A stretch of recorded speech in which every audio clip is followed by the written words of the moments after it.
This channel does not promote any violent, harmful, or illegal activities. All content provided by this channel is meant for an educational purpose only.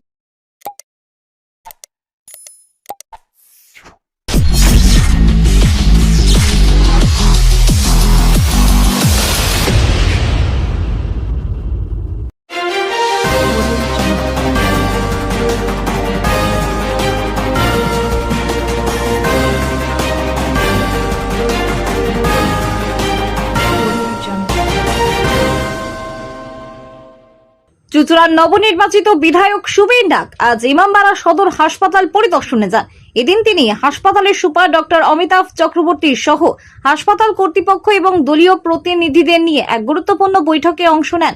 হাসপাতালের পরিকাঠামো, চিকিৎসা পরিষেবা, চিকিৎসকের অভাব, ambulance ব্যবস্থা থেকে শুরু করে সাধারণ রোগীদের সুবিধা বিভিন্ন বিষয় নিয়ে বিস্তারিত আলোচনা হয় বলে জানান বিধায়ক। বিধায়ক সুবীর নাগ বলেন, ইমামবাড়া সদর হাসপাতাল জেলার অন্যতম গুরুত্বপূর্ণ ব্যস্ততম হাসপাতাল। জেলার বিভিন্ন প্রান্ত থেকে প্রতিদিন বহু মানুষ এখানে চিকিৎসার জন্য আসেন। তাই স্বাস্থ্য পরিষেবার সার্বিক উন্নয়ন, উন্নত পরিকাঠামো এবং চিকিৎসকদের সুবিধার্থে তিনি সর্বদা পাশে থাকার আশ্বাস দেন। তিনি আরো জানান, আগামী দিনে হাসপাতালের নিউরো বিভাগ চালু করা, আধুনিক স্বাস্থ্য পরিকাঠামো গড়ে তোলা এবং উন্নত চিকিৎসার পরিষেবা পৌঁছে দেওয়ার বিষয়ে বিশেষ গুরুত্ব দেওয়া হবে। একই সঙ্গে চিকিৎসক ও সাধারণ মানুষের মধ্যে সুসম্পর্ক বজায় রাখার উপরও জোর দেন তিনি। বিধায়ক বলেন, কোনো চিকিৎসক কখনোই রোগীর মৃত্যুর কারণ হতে পারে না। অনেক সময় অনাকাঙ্ক্ষিত ঘটনা ঘটে যায়। তাই সকলকে ধৈর্য ধরে চিকিৎসকদের সহযোগিতা করার মানসিকতা রাখতে হবে। এদিন তিনি জানান, আগামী দিনে সাংসদের তহবিল থেকে হাসপাতালের সৌন্দর্যায়ন ও উন্নয়নের জন্য যে সমস্ত প্রকল্প নেওয়া হয়েছে সেগুলিও বাস্তবায়নে একসঙ্গে কাজ করা হবে। পাশাপাশি হাসপাতালের ন্যায্য মূল্যের ওষুধের দোকানে যাতে রোগীরা সঠিকভাবে ওষুধ পান সেই বিষয়েও নজরদারির বার্তা দেন তিনি। অ্যাম্বুলেন্স পরিষেবা নিয়েও গুরুত্বপূর্ণ বার্তা দেন নবনির্বাচিত বিধায়ক। তিনি জানান, সাধারণ মানুষের সুবিধার্থে একটি নির্দিষ্ট ন্যায্য ভাড়ার কাঠামো তৈরি করার উদ্যোগ নেওয়া হবে। পাশাপাশি উন্নত পরিষেবাযুক্ত নতুন অ্যাম্বুলেন্স আনার ক্ষেত্রেও উদ্যোগ নেওয়া হবে এবং প্রয়োজনে বিধায়ক তহবিল থেকেও সহায়তা করা হবে বলে উল্লেখ করেন তিনি। অন্যদিকে হাসপাতালের সুপার ডক্টর অমিতাভ চক্রবর্তী বলেন, বিধায়কের কাছে হাসপাতালের বিভিন্ন সমস্যা, প্রয়োজনীয় এবং চিকিৎসা পরিষেবা সংক্রান্ত একাধিক বিষয় তুলে ধরা হয়েছে। তিনি অত্যন্ত ইতিবাচকভাবে সব বিষয় শুনেছেন। তিনি আরো জানান, অ্যাম্বুলেন্স পরিষেবায় স্বচ্ছ এবং নির্দিষ্ট ভাড়ার উদ্যোগকে হাসপাতাল কর্তৃপক্ষ স্বাগত জানিয়েছে। সবশেষে হাসপাতাল কর্তৃপক্ষ, চিকিৎসক এবং বিধায়কের মধ্যে আগামী দিনে একসঙ্গে কাজ করার, সাধারণ মানুষের জন্য আরো উন্নত স্বাস্থ্য পরিষেবা নিশ্চিত করার বিষয়। আদির রিপোর্ট, আমার কলকাতা নিউজ। দেখুন, দীর্ঘদিন ধরেই অনেক অচল অবস্থা চলছে। একদম বলা যায় এখানে ড্রেনেজ সিস্টেম প্রচন্ড খারাপ। একটু বর্ষা হলেই জল জমে থাকে। একটা অস্বাস্থ্যকর পরিবেশ। কুকুর বিড়াল চারিদিকে ঘুরে বেড়ায়। একটা আমাদের ফেয়ার প্রাইস শপ আছে, যেখানে আপনি গেলেই আপনাকে বাইরের দোকান দেখিয়ে দেওয়া হবে। এরকম নানাবিধ অসুবিধা এবং নানাবিধ সমস্যার মধ্যে হসপিটাল চলছে। আমাদের কর্তব্য এখানে হসপিটালের এদেরকে, যদি যারা আগেও হয়েছে আসতো সবাই সুপার সাহেবকে ধমকাতো, অ্যাসিস্ট্যান্ট সুপারকে বলতো, বললে তো কোনো সমস্যার সমাধান হয় না। সমস্যার সমাধানটা করতে হবে। আমার আজকের বিষয় ছিল হসপিটালে কি আছে ইনফ্রাস্ট্রাকচার, আর কি নেই, কতটা কি করতে হবে। দেখুন, আমাদের মতো এরকম একটা সদর হসপিটাল যেখানে প্রচুর মানুষ এর উপর ডিপেন্ডেন্ট।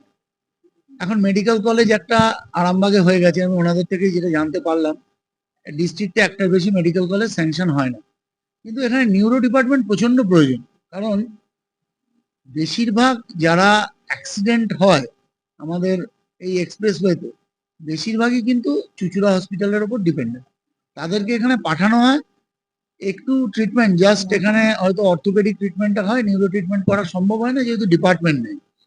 তো সেক্ষেত্রে যাতে ডিপার্টমেন্ট করা যায়, হেলথ আমাদের মিনিস্ট্রির সাথে কথা বলে, দেখুন কিছু সিস্টেমের ল্যাকিং আছে, সেটাকে ওভারকাম করতে হবে আমাদের, এবং যাতে মানুষ ঠিকঠাক পরিষেবা পেতে পারে। এখানকার বাথরুমের এমন অবস্থা, সুস্থ মানুষ গেলে অসুস্থ হয়ে যাবে। তো সেগুলো তো পরিষ্কার পরিচ্ছন্ন, দেখুন অনেকেই আছে, অনেক হয়তো দেখা গেল তার আর্থিক অবস্থা অত্যন্ত খারাপ, কিন্তু শুধু এখানকার ইনফ্রাস্ট্রাকচার খারাপ বলে খুব কষ্ট করেও তারা বাইরের কোনো নার্সিংহোমে যাচ্ছে। কিন্তু দেখুন, একটা হসপিটালে যে গুণমানের ডাক্তার থাকে সেটা কিন্তু আপনি কোনো নার্সিংহোমে গিয়ে সেই সুবিধা বা সুযোগ পাবেন না। হসপিটালের গুণমান অনেক অনেক বেশি, কিন্তু ইনফ্রাস্ট্রাকচারটা ঠিকঠাক নেই। এটা আমাদের তৈরি করতে হবে। আমি আশা রাখছি, ওনাদের সাথে কথা বলেছি, ওনারা কি কি করতে হবে সেই বিষয়টা আমাকে জানিয়েছেন। আমি আরো একটু ওনাদের কাছ থেকে জানতে হবে। আমিও তো এই ডিপার্টমেন্টে খুব একটা সবকিছু জানতাম এরম নয়। আমি জানার আগ্রহ নিয়ে এসেছিলাম, ওনাদের থেকে শুনলাম যে ভালো পরিষেবা বা উন্নত মানের হসপিটাল বা মডেল হসপিটাল তৈরি করতে গেলে আমাদের কি কি সহযোগিতা দরকার। তো ওনাদের এখানে অনেক কিছু তৈরি হয়েছে, এখন সেগুলোকে ঠিকঠাক ভাবে কাজ করানো। শুনলাম ডায়ালিসিস ইউনিট আগে 5 জনের ছিল, এখন 10 জনের হতে যাচ্ছে, কিন্তু চালু হয়নি। তো এই ধরনের বিভিন্ন সমস্যা আছে, যেই সমস্যাটাকে আমরা ওভারকাম করতে পারি শুধু সদিচ্ছা থাকলে। তো ওনাদের সদিচ্ছা আছে। আজকের ডেটে দাঁড়িয়ে আমার খুব পরিষ্কার বার্তা, হসপিটালে এসে অযথা কেউ কেউ চোখ রাঙানি কোনো কিছু চলবে না। প্রশাসন নিজের ক্ষমতায় দক্ষতায় চলবে। কেউ যেন দ্বিতীয়বার আমাদের শুনতে না হয় যে প্রশাসনের সিট দ্বারা অন্য কারোর কাছে বিক্রি করা আছে। এটা হবে না।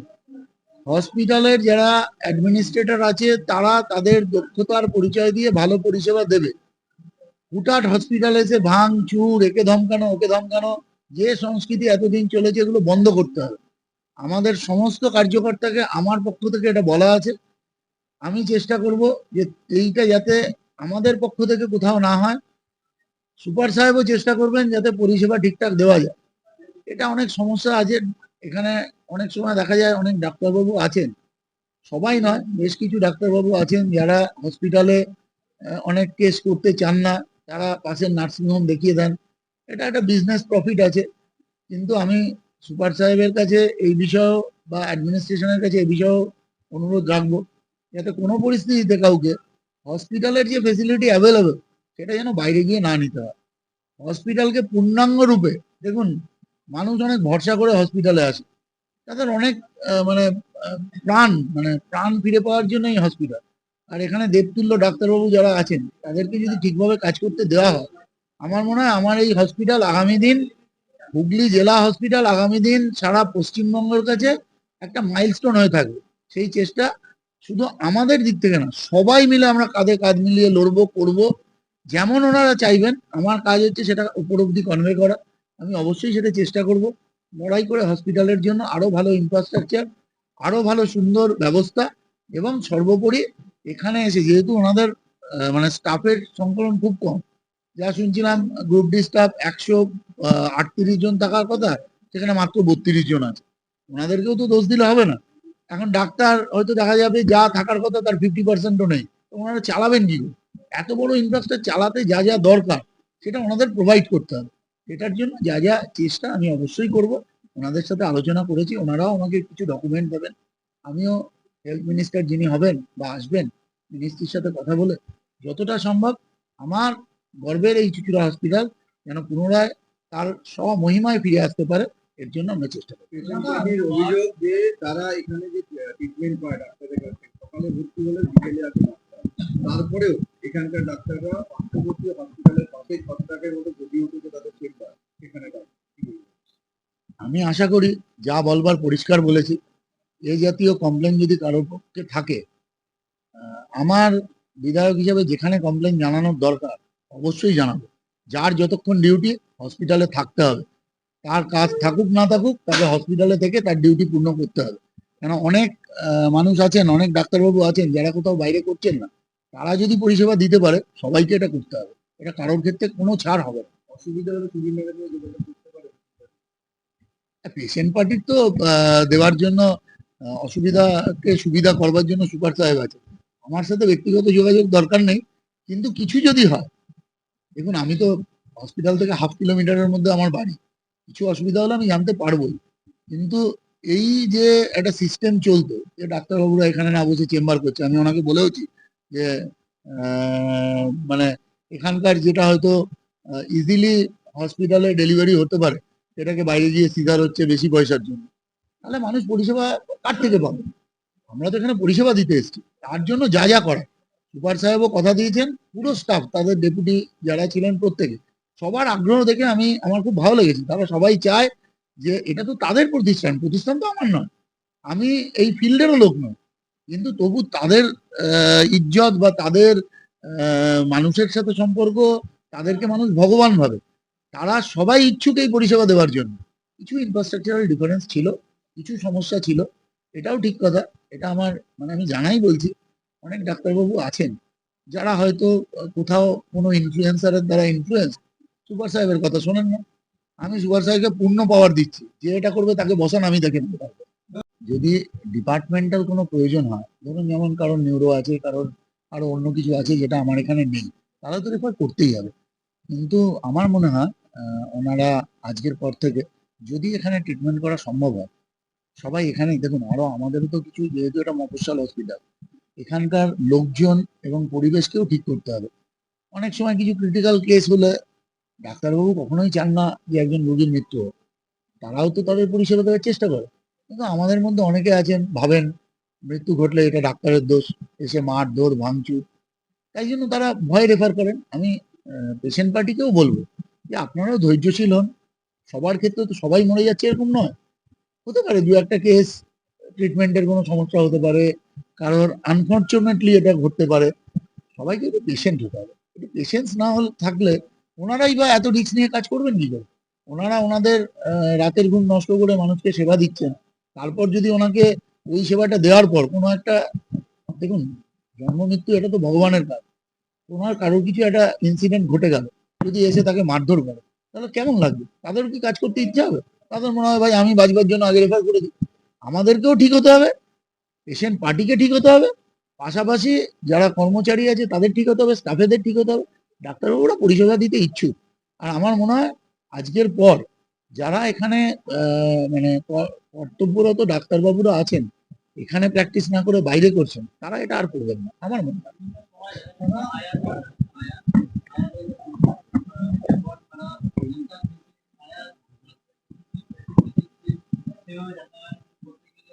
দেখুন আমি ওনাদের মানে ডাক্তারবাবুদের কাছ থেকে, হসপিটালের কাছ থেকে সাজেশন চেয়েছি কি করলে ভালো হয়। আগে ওনারাও সাজেস্ট করুক, একদিনে তো সবকিছু সব সমস্যার সমাধান করা যায় না। ওনারা সাজেশন দিক, আমরা অবশ্যই সবাই মিলে বসবো। এটা আমাদের সবার দায়িত্ব, আপনাদেরও দায়িত্ব ভালো হসপিটালের ভালো দিকটাও বাইরের দিকে তুলে ধরা, যাতে মানুষ হসপিটালের উপর আস্থা আরো বেশি রাখতে পারে।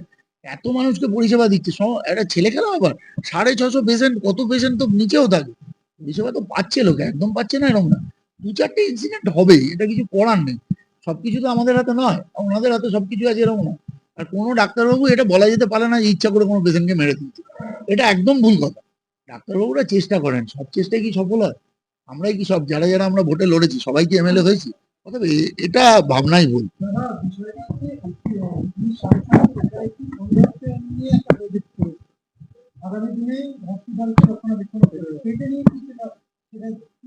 দেখুন আমি যদি জানতে পারি উনি কোনো রকম প্রজেক্ট করেছেন হসপিটালের ভালোর জন্য, হসপিটালের মানুষের সেবার জন্য, আমি তার পাশে থেকে সে যাতে ওই প্রজেক্ট এখানে ভালো করে করতে পারে তার সর্বৈব সহযোগিতা করবো। আমার এরকম কোনো ইগো নেই যে উনি সাংসদ, আমি না করলে সেটা হবে না। সবাই মিলে সহযোগিতা করলেই ভালো হবে, কারোর একার পক্ষে কিছু ভালো করা সম্ভব না। হসপিটাল চত্বরে দেখা যায় অটো টোটো জায়গা, বিভিন্ন রকম ভাবে মানুষ অসুবিধা করা, সেটা হসপিটালের সুপার সাহেবই ঠিক করে দেবেন কোন জায়গাটা এটা অ্যালোকেট করতে হবে। যে জুলুমবাজি ঝামেলা আছে সেখান থেকেও আমরা অবশ্যই দেখব, সেটা তাদের জন্য আলাদা জায়গা ঠিক করা হবে, তারা সেখানেই থাকবে।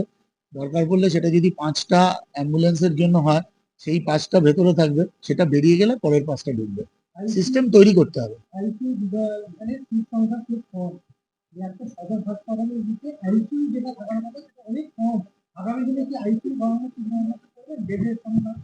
দেখুন এখানে ক্রিটিক্যাল ইউনিটের একটা বড় ইউনিট হয়েছে 100 বেডের, সেটা ফাংশনিং করতে একটু সময় লাগছে, মানে এখনো শুরু হয়নি।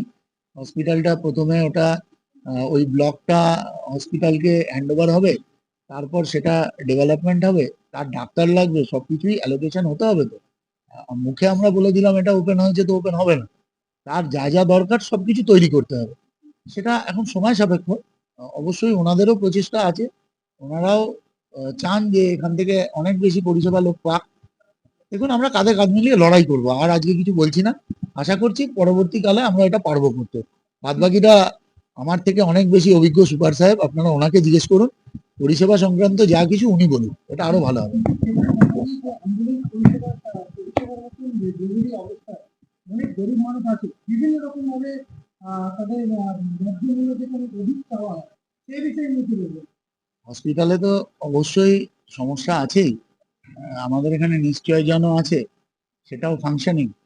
আর আমার পক্ষ থেকে যদি কোনো ফ্রি অ্যাম্বুলেন্স ব্যবস্থা করা যায়, আই উইল ট্রাই ইট।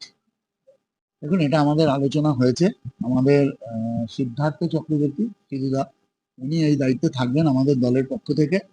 আমরা একটা রেট চার্ট সবার সাথে আলোচনা করে, হসপিটাল এবং বাইরের যারা এই ব্যবসায় যুক্ত তাদের সাথে আলোচনা করে আমরা একটা রেট চার্ট তৈরি করে দেবো।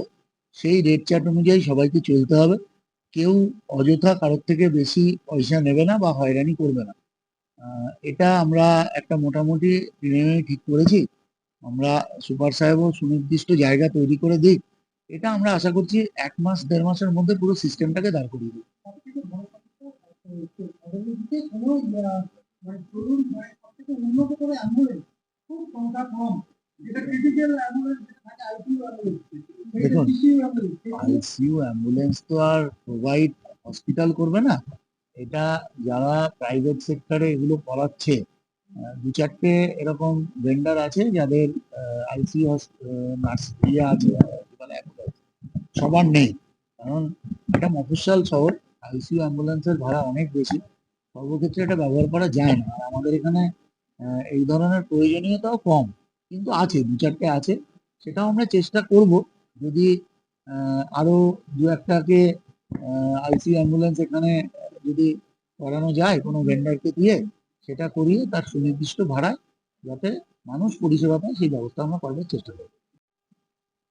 আমাদের সবকিছু ব্যাপার নিয়ে ওনার জানাই আছে, সবকিছু উনি জানেন, যেহেতু সামনে মানুষ মানে 1/2 কিলোমিটারের মধ্যেই থাকেন, সবকিছু জানেন। আমরা সেটাকে স্বীকার করলাম যে এই ধরনের অসুবিধা আছে, উনি আমাদের সঙ্গে কোঅপারেট করবেন বা জিনিসটাকে যাতে আরো আমরা যে জায়গাটায় অনেকটা এগিয়ে গেছি সেই জায়গাটা দেখা যাচ্ছে, কিছু জায়গাটা আমাদের স্ট্রাগল আছে, সেটা হচ্ছে না। আমরা ওনাদের বললাম যে এই জায়গাগুলোকে আমরা এই এতটা এগিয়েছি, এতটা পাচ্ছি, সেটা উনি দেখুন। তাহলে জিনিসটা আমাদেরও প্ল্যানিং আছে, উনিও দেখলেন যে আমাদেরও ইচ্ছা আছে, সেটাকে যদি সহযোগিতা পাওয়া যায় সবাই মিলে একসঙ্গে, অ্যাকচুয়ালি সবাই মিলে একসঙ্গে যদি আমরা কাজ করি নিশ্চয়ই বেটার হবে। এতে অনেকে আমরা বুঝে থেকেছি, উনিও সেটাকে এগিয়ে চলেছেন, যেটা আমাদের কাছে বললেন যে আগে যে সমস্যা হতো এখন চলবে না।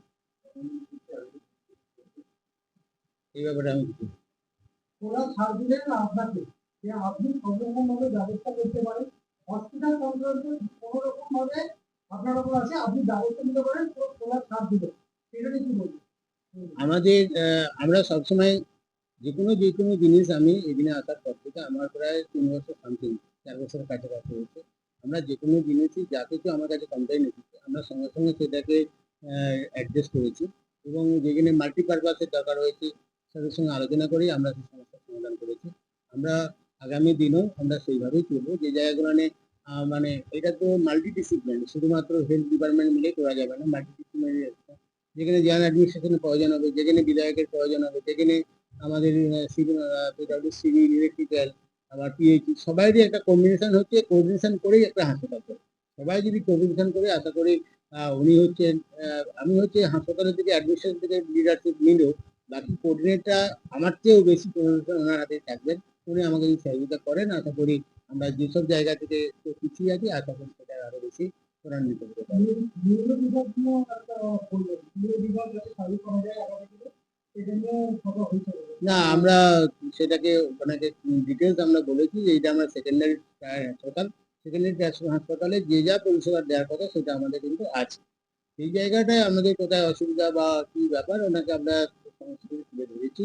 উনি আলোচনা করুন, মানে সবই তো প্ল্যানিং এর ব্যাপার, কোথায় প্রোটোকলের ব্যাপার আছে সেটা উনি দেখবেন বলেছেন। এই পরিষেবা নিয়ে চার্জ তৈরি হবে আগামী দিনে, মানুষদের সাথে যে সুনির্দিষ্ট ভাড়া সকলের জন্য সমান হবে, একটা চার্জ থাকবে, সেটা নিয়ে কোনো আলোচনা? এটা খুব সাধু বাদ কারণ জানাচ্ছি, কারণ এটা থেকে আমি দেখেছি, আমি প্রথম থেকে চেষ্টা করেছিলাম কিন্তু এটাতে আমি সাকসেস করতে পারিনি। কারণ এটার জন্য শুধুমাত্র সুপারিনটেন্ডেন্টের করলেই হবে না, এখানে আরটি এর দরকার হয়। তারা যদি একটা রেড চার্ট হয়তো বা জনপ্রতিনিধিদের একটা রেড চার্ট করে দেয় বা নির্দিষ্ট তাদের হলেই সুবিধা, কিন্তু আমার একার পক্ষে সুপারিনটেন্ডেন্টের কোর্টে এটা সম্ভব না।